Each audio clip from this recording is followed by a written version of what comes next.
Hello and welcome back to Parley, my on-the-spot responses to the prompts you folks submit. This one is from EyePatchNotes. Hope you'll enjoy listening. It's about ChronoArc, hard synergies in random experiences, using ChronoArc as an example. This is a parlay about how roguelikes, lightly randomized arcade-like experiences, have this interesting thing when they include build agency, where, they're defined by you getting somewhat random upgrades as you go, and then they reset when you die. You could even imagine, and we will in this parlay, a theoretical roguelike where you actually don't get completely random upgrades, but for some other reason, you vary your build from run to run. You have to for some reason, or you just really want to. You benefit from doing so. And those games might even already exist, and I just haven't played them. In these games, you can, and many of them do, create a system where making an intentional build, rather than just getting the random upgrades you get, is valuable and or fun. But a lot of them have a kind of peculiar way of doing that. I am thinking of them, and I guess my thesis for the parlay is they're kind of from a randomness world. They came from the randomness, I would genealogically argue. And so, what would it look like if a lightly randomized arcade like experience, a roguelike, was built for you to make builds with randomness as an addition? Not a game with randomness that allows for making deliberate builds, but the other way around.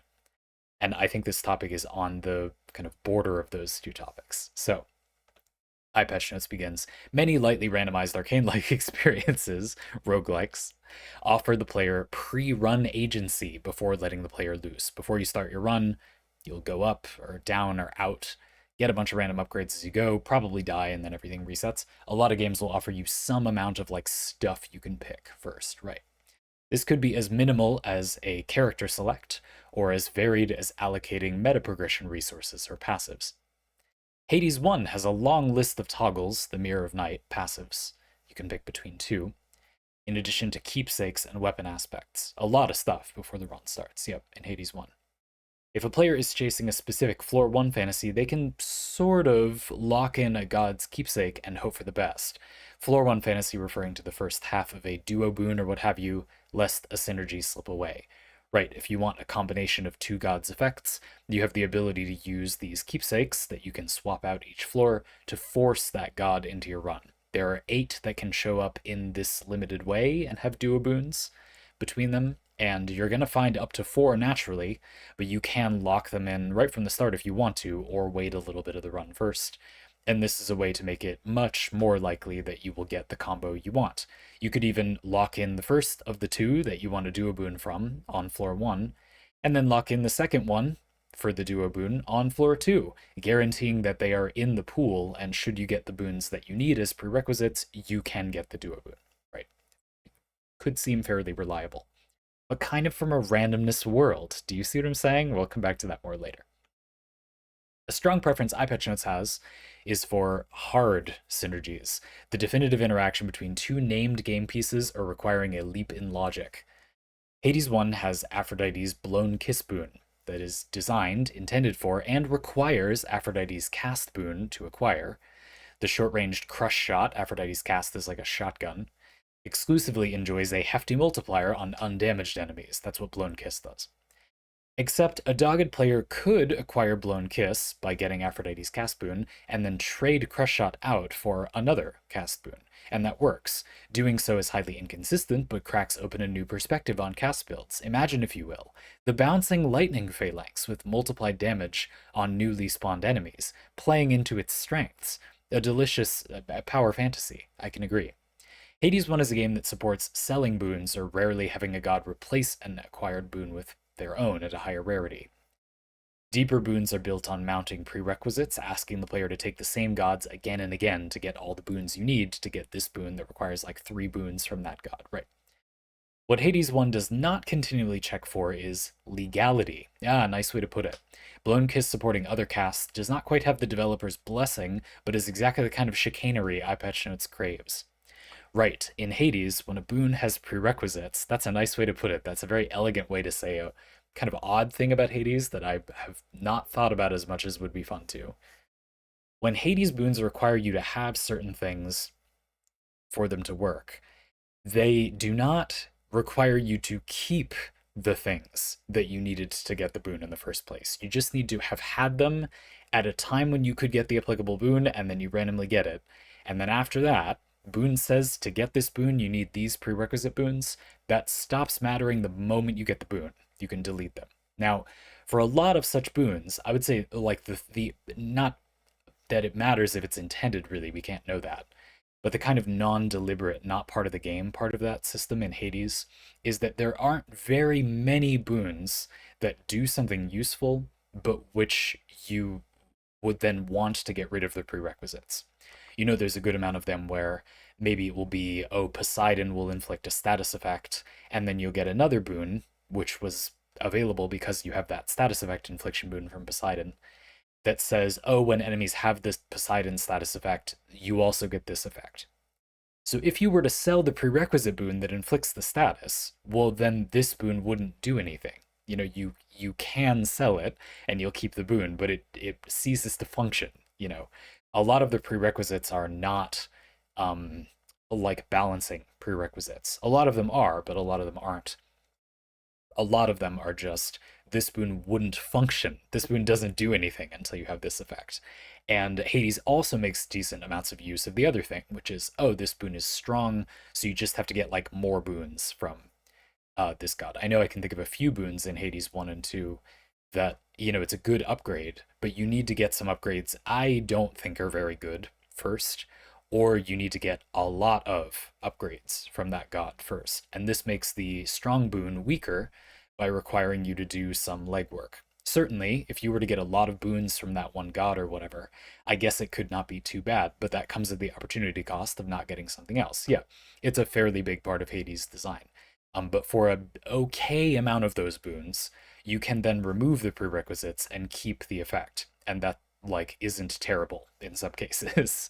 Again, in many ways, you, as usual, I'm always amazed about examples in Parley, have picked a really good example here, EyePatchNotes, where, yeah, this is an interesting one. It's an upgrade that asks you to have a prerequisite boon. If you sell the prerequisite, initially Blown Kiss won't do anything because it buffs casts and you just sold your cast. Well, I guess it buffs the default cast. Anyway, and then you'd probably want to acquire like a different cast boon. You even went out of your way to give the example of a cast boon which is itself a duo boon product, Lightning Phalanx, fusing Zeus and Athena's casts together. So you need Athena's cast, a Zeus lightning boon, I think, and then the duo boon, and then it becomes a bouncing Athena cast, and then Blown Kiss would apply to that. Very futzy. I mean, because the thing you want as your new cast is itself a duo boon, that's pretty greedy. I didn't fully realize that at first, but it's a good example because it highlights how, yeah, like it doesn't matter whether the developers thought of this first or not. I'm always very frustrated when players say, I like this because the developers didn't think of it. Like you can't ever know that, and therefore that can't ever really be why it's enjoyable. It's because it feels janky in a satisfying way. It feels like you sort of went on your own weird path to this endpoint. I would posit that is part of why. I find this kind of thing very fun too. I will assert that it is not because it is something the developers thought of or didn't. You don't know that. And so maybe it's that it feels like it's something that they didn't think of. But that can be diagnosed any number of ways. And my humble diagnosis, such as it is, so it's like the least humble comment ever, is that it is because it feels off the beaten path, feels like an unusual utility to pull the lever on. Now, Hades doesn't have a lot of these, if even if you were willing to stretch, you know? Does this, I mean, you can do this, but the combination of boons you suggested would be arcane to acquire. Like that would be very energy consuming in a run. Not bad. Again, a very good example for that reason. But one could imagine a game where this was more incorporated, where lots of boons you wanted required getting other boons first and then like backtracking and selling them. Now, I have it on good authority that this is something that a lot of players probably wouldn't like that much. I think that people generally don't like having this, we've even talked about it in your parlay before, I think, EyePatchNotes, like messiness to games. They sort of like it to be that if they're going to make deliberate choices, they want it to be they don't have to make a bunch that are sort of not related to what they want to do.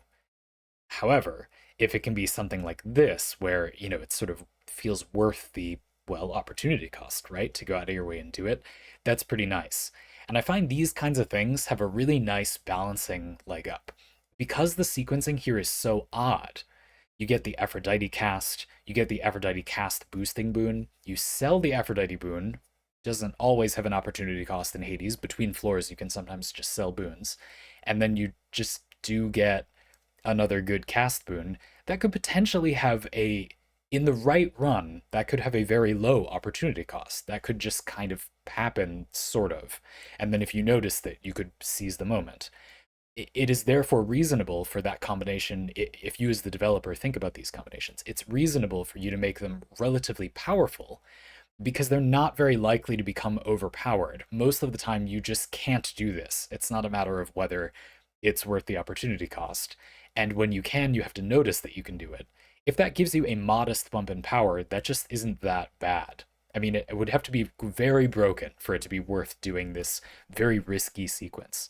You know, a thing when we played Hades 1, we streamed a lot of, I streamed, I don't, you were there. Some of you were there when I streamed hundreds of hours, a lot of Hades 1, many runs of Hades 1.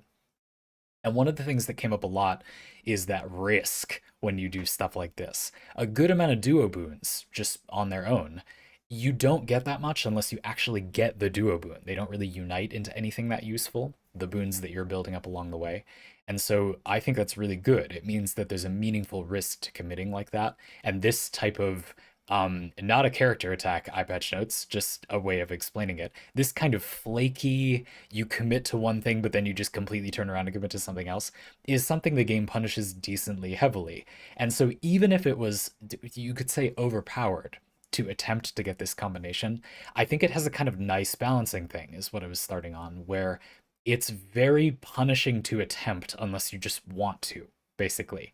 And having it be that the power of the balance is behind you might just want to do this is really, really good. And then it can be made reasonably strong, but a player wishing for a consistent run will rarely attempt this. And so it's kind of okay if it's a little bit powerful, and then it feels worth doing, and then that feels kind of exciting, and then you can sort of leave the balance like that. Making a game full of moments like this could be fun, provided that all the pieces were useful for things like other than, getting those boons.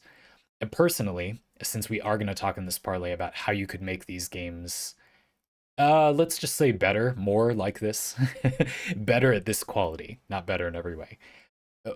An idea I want to open up is I think it's better for all of the constituent pieces to be very good. I think that makes things better. And then just let the player want to combine these elements in a weird way on their own. In other words, I'm suggesting that when boons have a bunch of prerequisites, when upgrades in any of these games have a bunch of prerequisites, those prerequisites ought to be good. It might be okay if they're not that good with this effect, like the effect that they're a prerequisite for, as long as they're not actively bad, maybe except in a corner case or where they have an interesting combination to them. And you would want to integrate selling things more into the game. I mean, the thing about selling boons in Hades is that it often kind of hinges on, like, you can just have as many as you want, mostly, so they sort of have to be bad for you to want to sell them. Hades does have the interesting thing where you can only have one boon modifying each of your core attacks. Your attack, your special attack, your cast. You can only have one boon directly modifying these, and then infinite other boons that can chain off them as long as you can find enough effects. But that means that limitation to one thing, that means you kind of want to sell boons for a reason you wouldn't normally, which is that they're in the way. There's another boon you want in that slot. So needing it as a prerequisite, then you want the space, you want it out of the way, you need to sell it. That combination is kind of important, and balancing that in a way that will be fun for the player seems relevant here.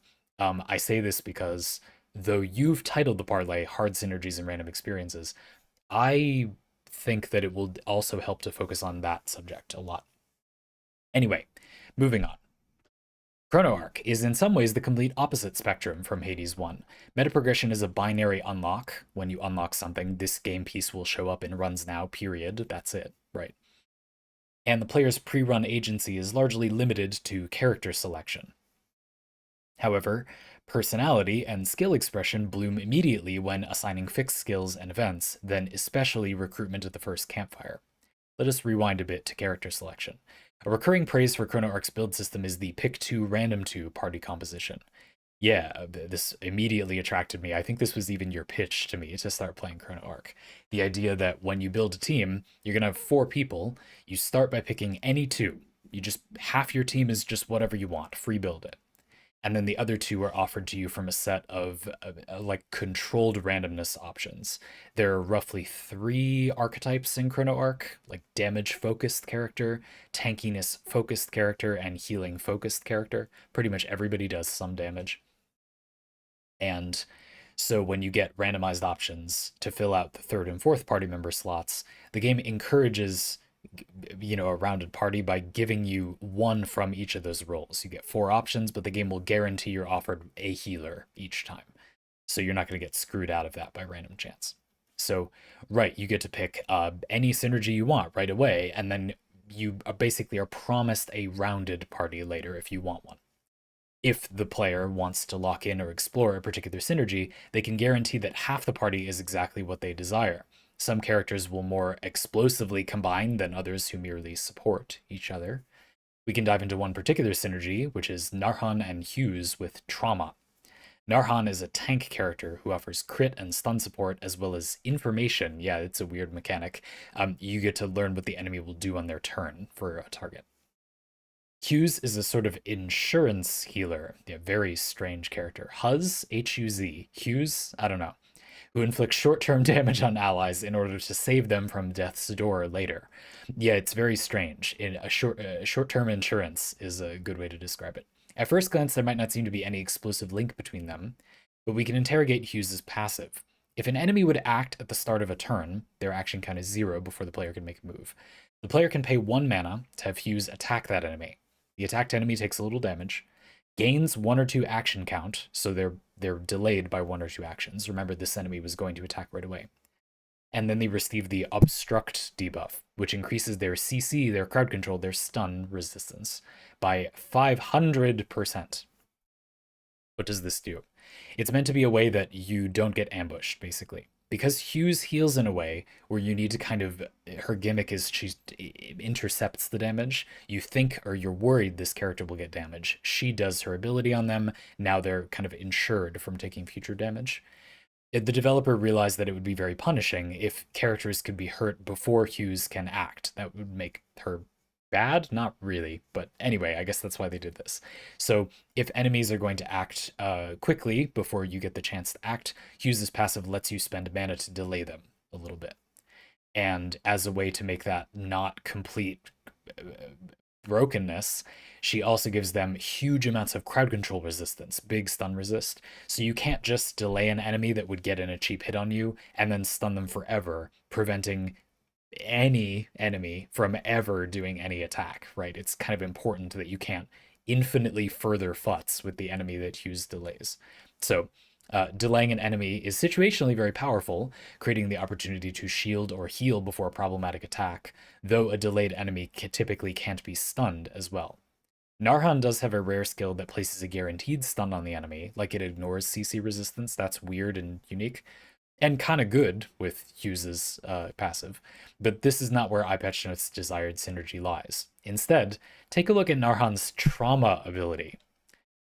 The enemy takes additional critical damage equal to their crowd control resistance percentage, maximum of 150%.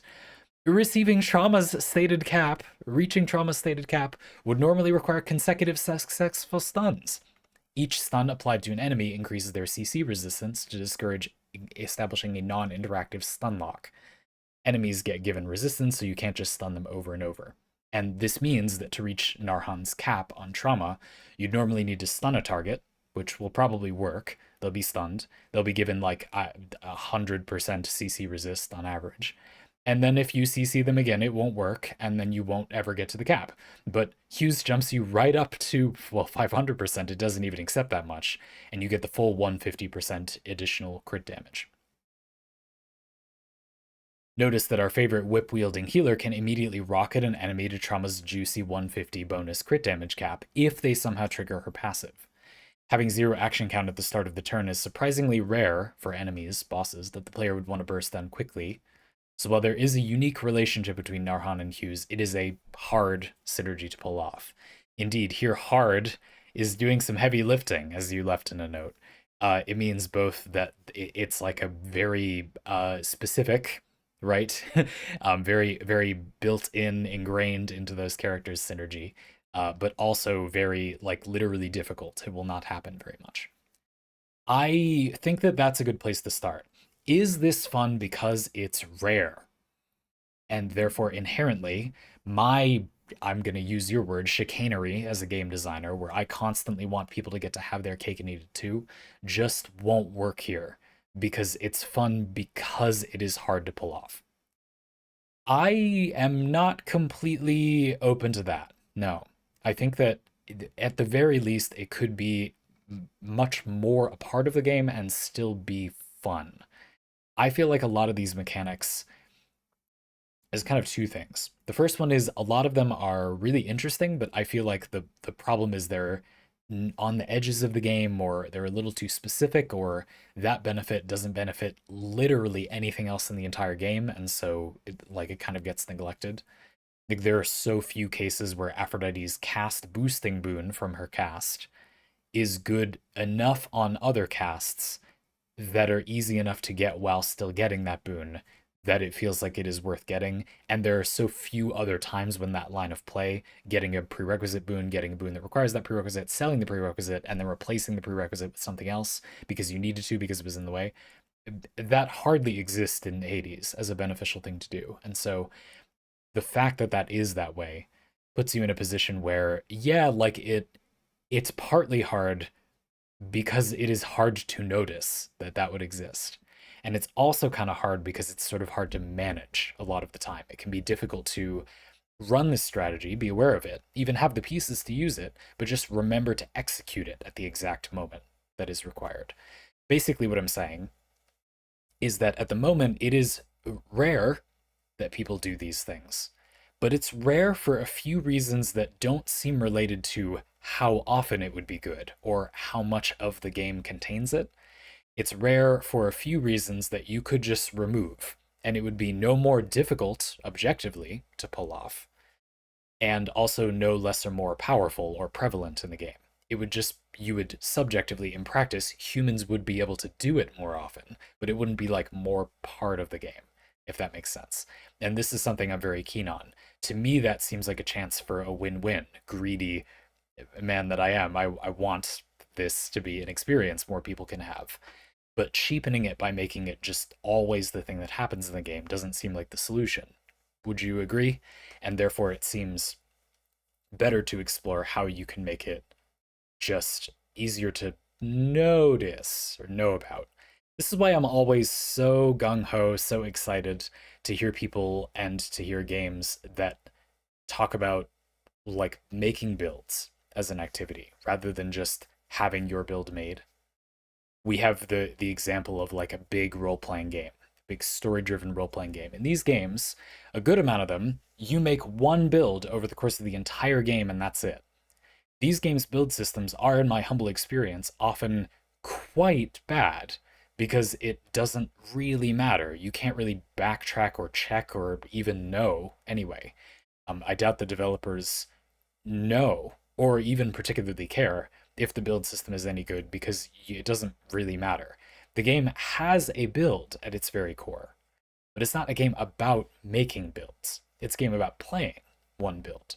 Certainly, you can have a pretty good time making builds in these games, though often it involves a lot of extra time that isn't incorporated into the game in any way, like fiddling with what your build will be, doing a planned run of one of these games or some such, where you have a specific build in mind, and thus the game kind of revolves around you setting up your build in a way it wouldn't otherwise have. That exists. You can do that. I do that. It's fun. But it's not quite the same thing. No, I feel like a game becomes more about making builds in for two primary reasons. The first one is you make builds more often. So roguelikes, right? Your build resets basically every time you do a run. But then the second, in this case, more important reason, a game becomes more about making builds when the game gives you more resources to know about making builds.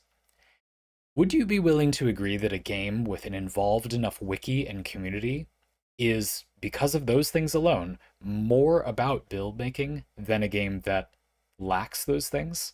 Because I would, not just because it indicates that the game probably has a bunch of build stuff in it, but because it will mean the player will be able to make more builds.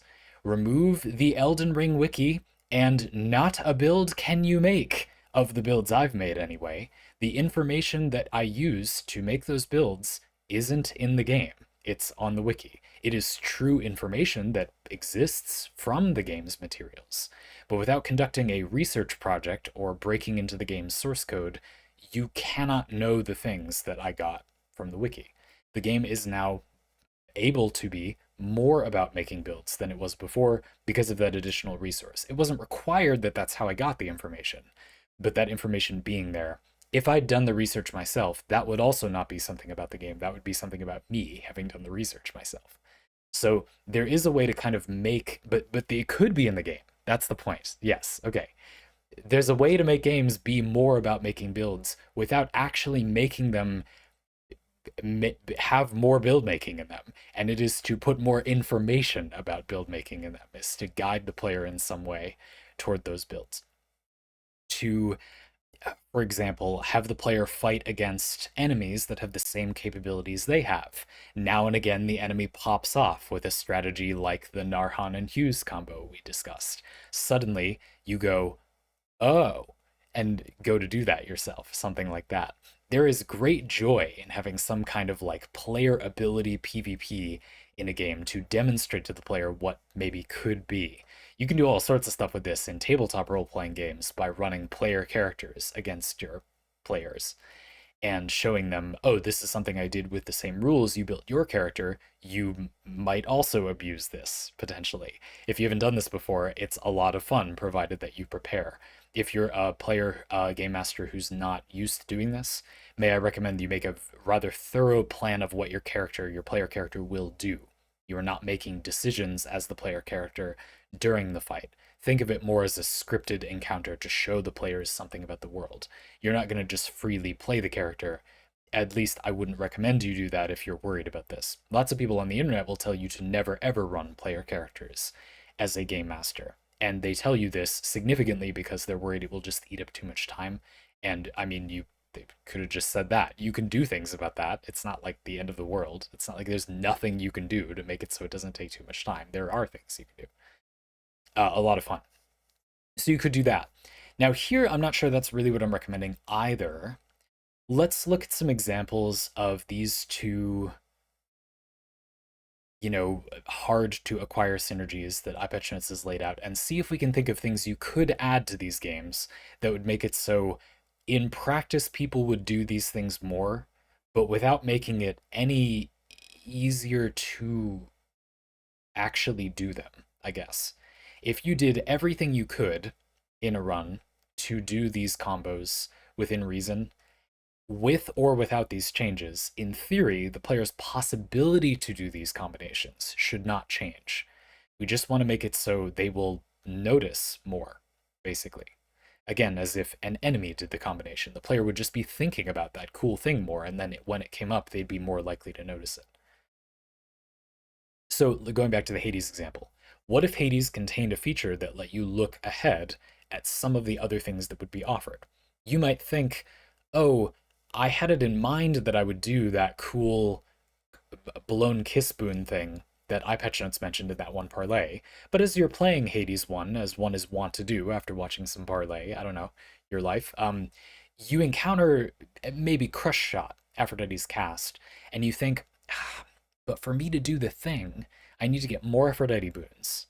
Then after that, I need to get a well that will let me sell Crush Shot. I need to have it bring up Crush Shot. The wells don't guarantee you can sell what you want, or I have enough rerolls to reroll it into letting me sell that. Then I need to get a Zeus and a Athena boon. Let's say you're doing the exact same thing, and then I can do this super indulgent thing. And you may think that's not very likely, and so I think for many people they won't even set it up, or they'll sort of push it to the back of their mind. Do you see how that could make it so it would come up less? And if you let the player do something like scrying or fortune telling. I don't know, Greek mythos, Greco-Roman mythology related thing that lets you see into the future a little bit. You get some vague details about what's going to be in the run, right? You see blood. The altar that lets you sell boons is like streaming, I don't know, it looks like blood to me. Maybe that you learn through playing the game when you see a vision of blood, that means you will be given the chance to sell I don't know, like the boon that you pick when you do the fortune reading. It doesn't matter specifically. I'm just saying you have a way to look ahead and see, oh, I will be guaranteed the ability to do that. You know, I will be able to sell this boon. At the next Blood Altar offered, will I be able to sell Crush Shot? And the game says, yeah, you would. It'll come up. Or that guarantees it will come up. And then the player goes, okay, well, I mean, that's one more piece. People's threshold for what makes an idea reasonable and not is like, it's really thin. If you've ever tried to convince people of something and they're sort of on the edge, if you give them like one more positive in this column, they just fall right off the fence, right in there. It's very, very easy to convince people that are considering doing something. And the reason it's hard to convince people in practice is because they're not even considering doing it. Right now, it would violate their entire worldview to do the thing you said. They, from their frame of reference, they cannot do the thing that you've said to do. If they're considering doing it, I think it's extremely easy to get people to do, I don't know, like the outcome you think is better. It's usually hard, not because it's hard really, but because it is essentially impossible, or they'll just refuse no matter what. So I think this is a case like that. It's pretty easy to get the player to be more confident that this will go well and be fun if you can just give them a little bit more reassurance. Now, of course, unbeknownst to them, a good amount of the time, statistically, it would have been possible to sell, of course. But just knowing, oh, this time it will work out, maybe the player goes, huh, today's the day, let's go. I don't know. I mean, I think that would affect me and many players I've seen. I don't know. Another thing is the ability to sort of bookmark combinations, to be able to write down notes that say something like, if you get this, then remember that you can do this cool combination, or remember that one run past self did that, popped off in this way, right? For these notes to be useful, I think, I've never really seen a game that does this, but I think that what you'd want them to do is be attached to combinations of effects. You don't want something like every time you get Aphrodite's Crush Shot, the game pops up a note you wrote yourself that says, hey, if you also get Blown Kiss and then also sell Crush Shot and then also get Zeus and Athena and then also get Athena's Phalanx cast and then get a Zeus Lightning boon and then get their Duo boon, then Blown Kiss will do really good damage to enemies that follow up, spawn in, right? In this case, you probably want that note on Blown Kiss, not on Crush Shot. You want the note on the boon that means the exploiting has begun, not on a boon that is a prerequisite for the boon that is the exploiting has begun. Likewise, you probably don't want your note about how to abuse Narhan and Hughes' weird little combo here every single time you put Hughes in your party. The note is just going to be like, hey, did you know Hughes has a passive that you already knew about? It's like, yes, of course I know that exists. Like, shut up. I don't need to know that. You would want it to be when you got both of them, or Narhan's trauma ability comes up, and Hughes is in your party. Then you have a note from yourself pop up that says like, hey, remember that one combo? And you go, yes, and then you grab it, and then you look for an enemy that has low action count. And then you avoid trauma other times. I don't know. I haven't used that ability in a while, so maybe it's good. Don't take my word for it. You see what I mean? Having it be that the notes to yourself are from combinations of things would be much more helpful in practice, would make players want to leave them, thinking of a little thing they made themselves. A game you annotated yourself, kind of prepared in a certain way to be fun or powerful, can be a beautiful thing. I think there are some problems. One of them is that a lot of games kind of like this isn't part of the game. It's something that it's fun if you do it, but the game offers basically no amenities with which to do it. At the very least, the game's build system, doesn't organize information in a useful way. I would say the bare minimum would be something like Limbus Company, where when you make a build, it shows you, what elements do your units generate? In Limbus Company, every time you do an attack, you generate one of 7 colored elements that are used for more powerful attacks. Just quickly summarize all of the skills on every unit I'm fielding on my team and tell me which elements I produce a lot of. The game automatically does this for you every time you make a team, because the team builder is unusable unless you do this. You can't make a deliberate team without doing it, so it is part of the game for that information to be in the game. But I've played many, let's say a lot, almost every game ever, does not include this information, even if knowing that information is part of the experience. You don't have to do it to play the game, but the build system doesn't work in an intentional way unless you know those things, basically. And there are many, many, almost every game I've played is like that. So that would be a sort of basic form of it. I think that the way to do this better, to do the thing I said I wanted, when a combination of items comes up, you give yourself a note, would be tags, basically. You tag Hughes, Narhan's trauma ability.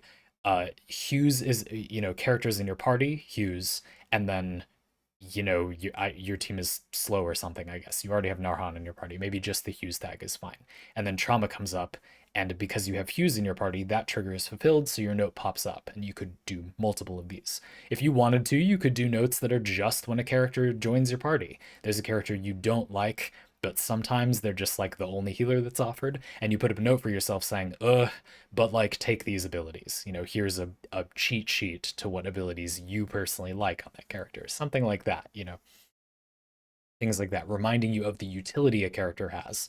There are plenty of characters in Chrono Arc that have a little splash of something valuable.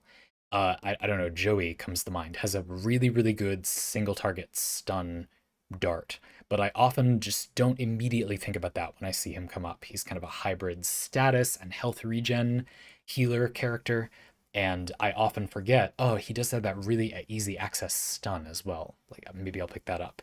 And so if I'm torn between choices, it could be nice to have that too.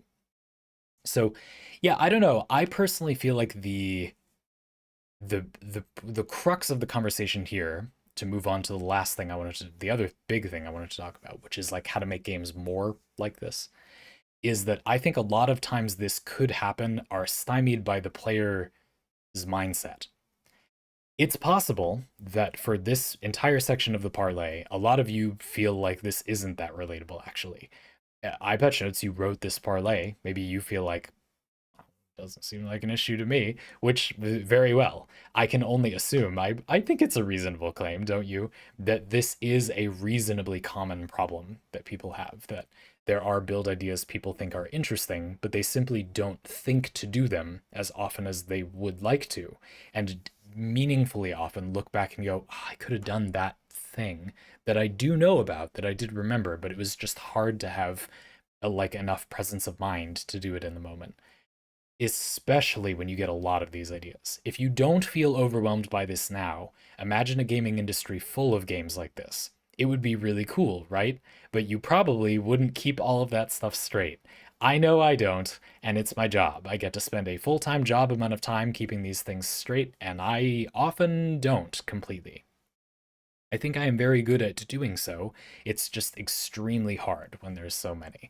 Having some ability to incorporate into the game the organization of your builds is vital. I don't see build making games becoming commonplace without that existing. It's just not practical for normal human beings. It's too much to remember, or not enough need to remember that is incorporated into playing the video game. Just as another example, if you kind of find these tips for yourself and write them into the game, well, it's really fun if the game offers something rewarding that is a little easier, that maybe you do sometimes, that is still fun in some way. This exposes you to these risky but maybe powerful tactics, and then you employ them when stakes are higher. Even just having a meaningful early game progression could be enough to accumulate a lot of these tactics and make it so that even a player who is comfortable just taking in all the new build options in the system has a kind of learning phase where they populate the game with notes, reminding them of the cool strategies they could employ.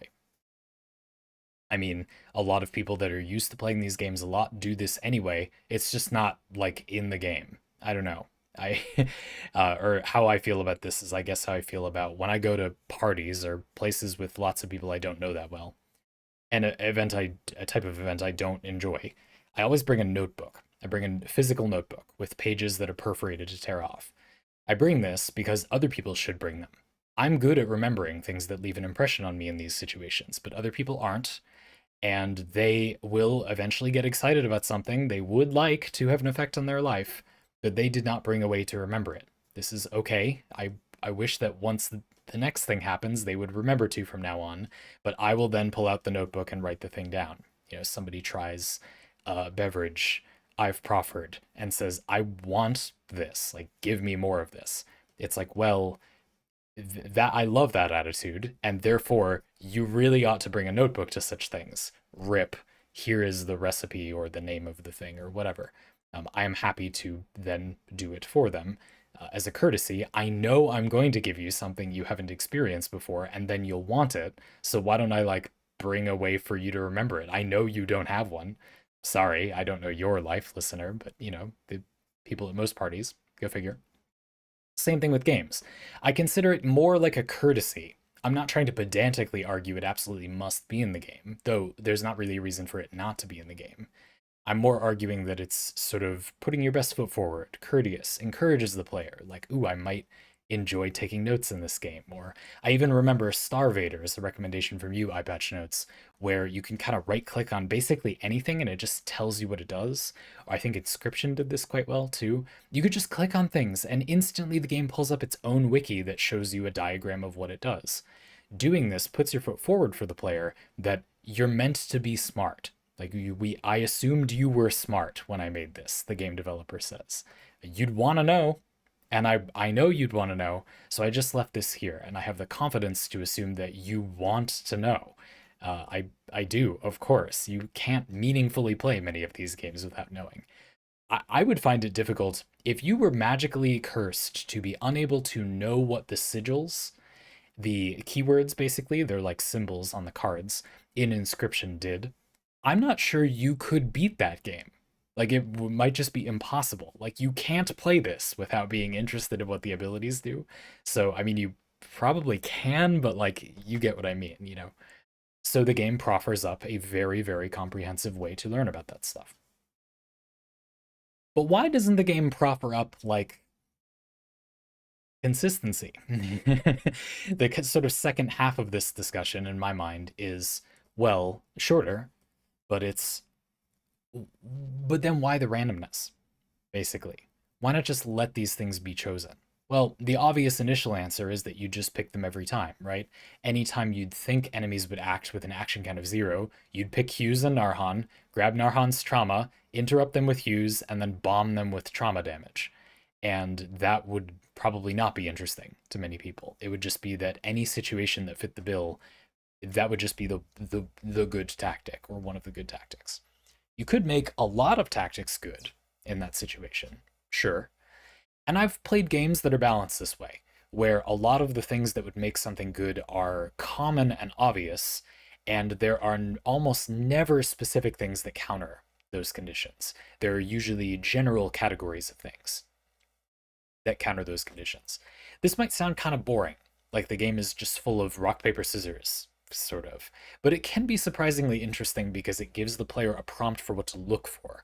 You're going to want a way to slow down fast enemies so they don't kill you before you can set anything up. Okay?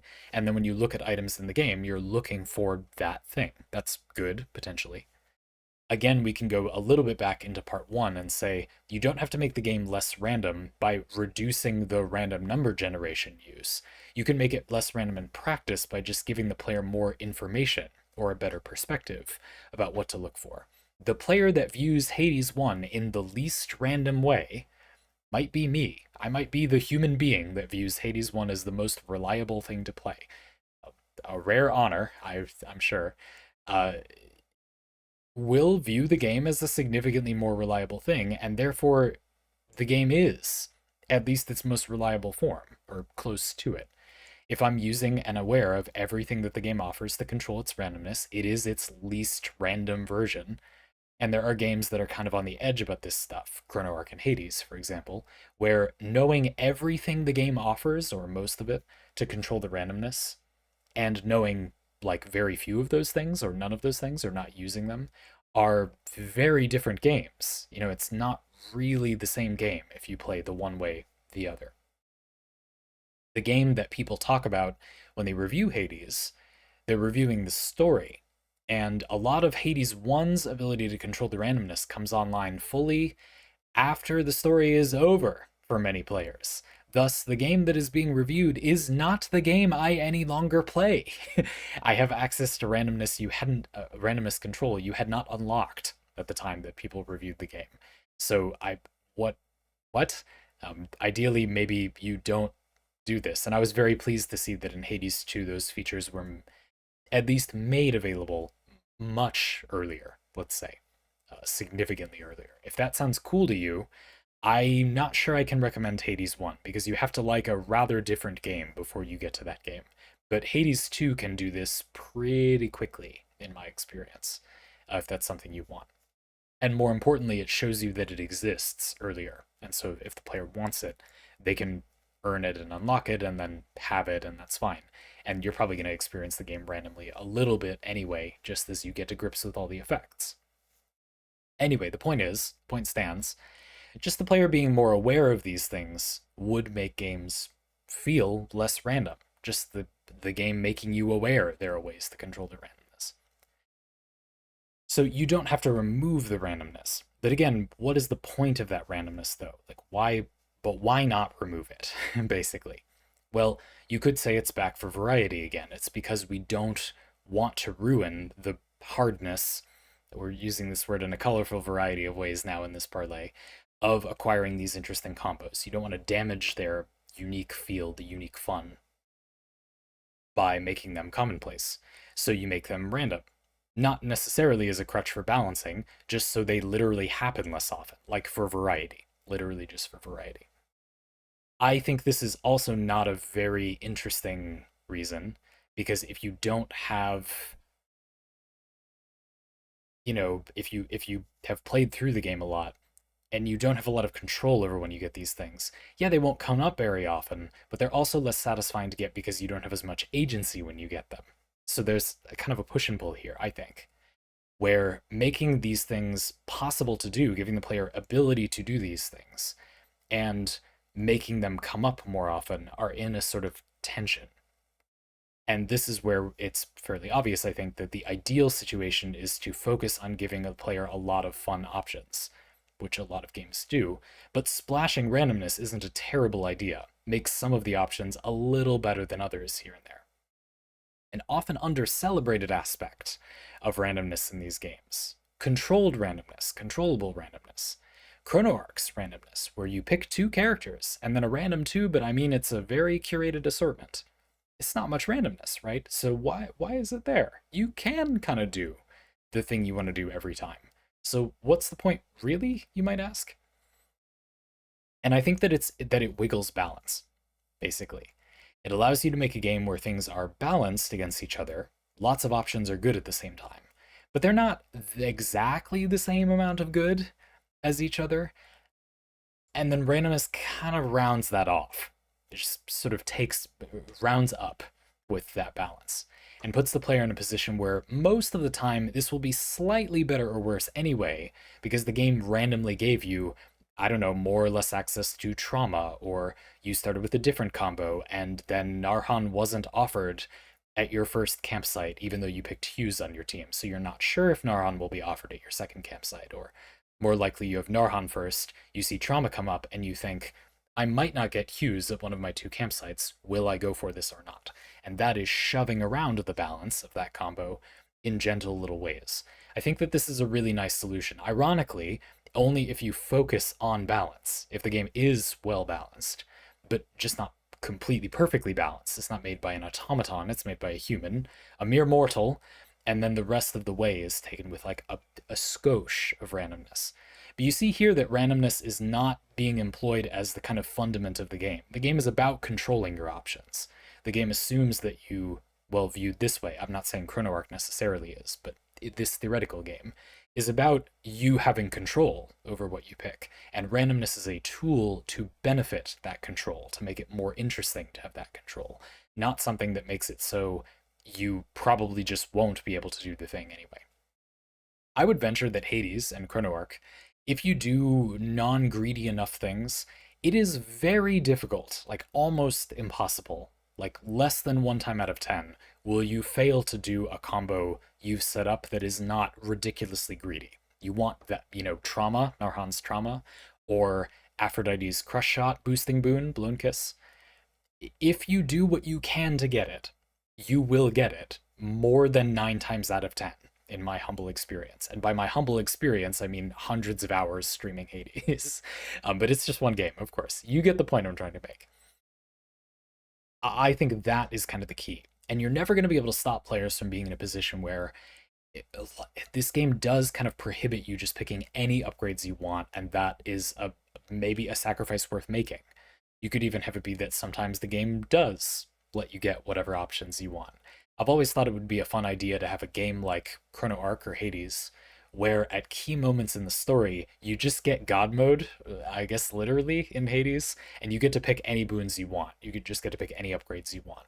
Or not literally any combination of anything you want, but you get like a budget. For example, the gods do a draft, and Zagreus gets to draft like any 10 boons from like no more than 4 different gods, basically.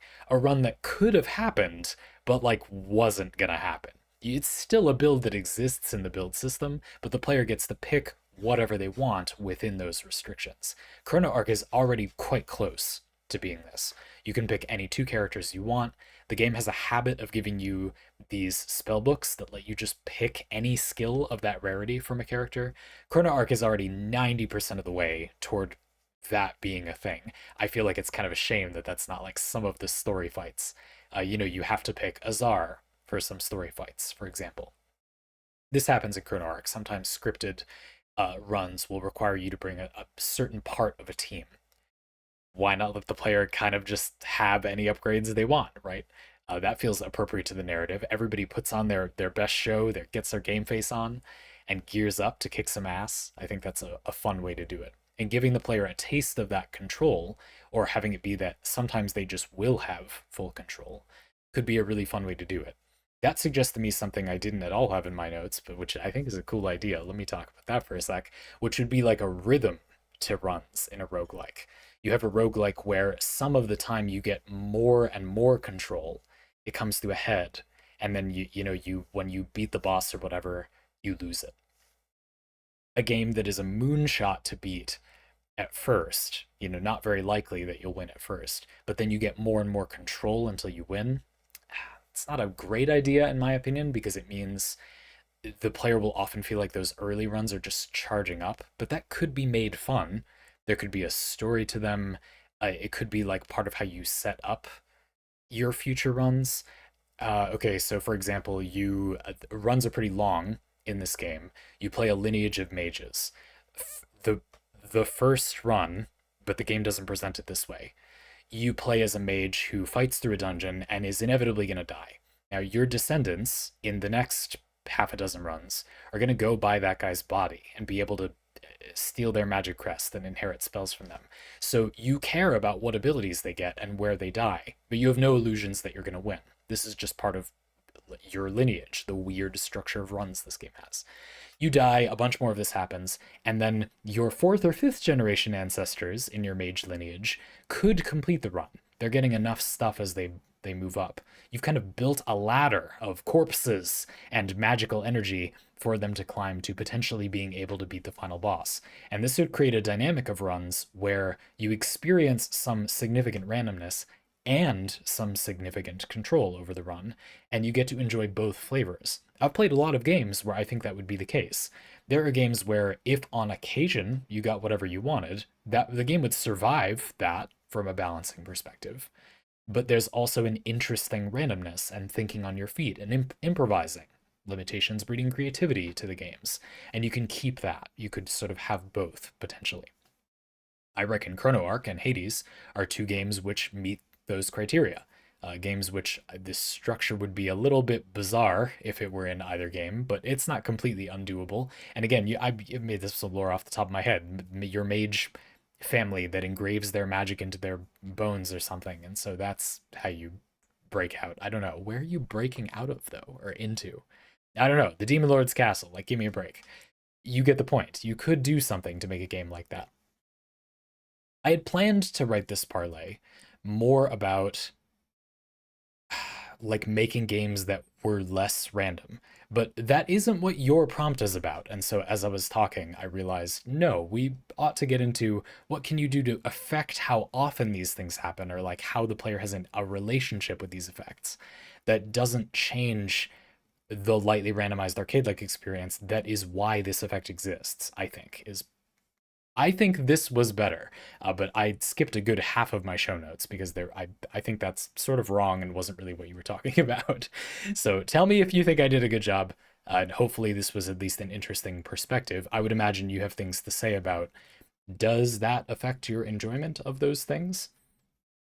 You, EyePatchNotes, are an interesting person to ask this because you have done parlay in the past about, for example, Torum Online. Torum Online offers this ability to kind of macro together, like program together, but you get some benefits for using the system, like a chain of abilities. So if you want to use this, then these four other abilities, you can bind them together and you get little bonus tags. They can be pretty substantial bonuses for creating a combo like that. The game is sort of built on this idea that in an MMORPG, you would often do a rotation of abilities, use move 2, then 5, then 3, then 2, then 1, back again. And that could be very tedious. What if you just put them all together on a button and then like making those combos was kind of the build craft of the game. Very cool. And it's a case where if you think that a move would be really good to follow another move, you can build a button in the game using the game's resources and systems that literally just staples those two abilities together. It's a weird but really cool way of the player like remembering that tech they thought of. You have that button that's like, oh, when I'm at this spacing or a big attack is coming in, this is a really good way to do damage while having slight invulnerability. And then you just pull that tool out, punch it, break the glass, and then you get your cool effect. Very, very cool. I feel like that has, as is always the case in these conversations about making build systems, it has a lot of potential that I have not seen in a game yet. So it would be, well, I guess it's kind of in that game, but I'd like to see it more elsewhere. I shouldn't say as will always be the case. Someday, the world will be populated, blooming with these types of systems. Hope you enjoyed it, folks. If you'd like your own parlay like this one, you can do that using a link in the description. We'd love to have you. You can ask whatever you like. Looking forward to the next one.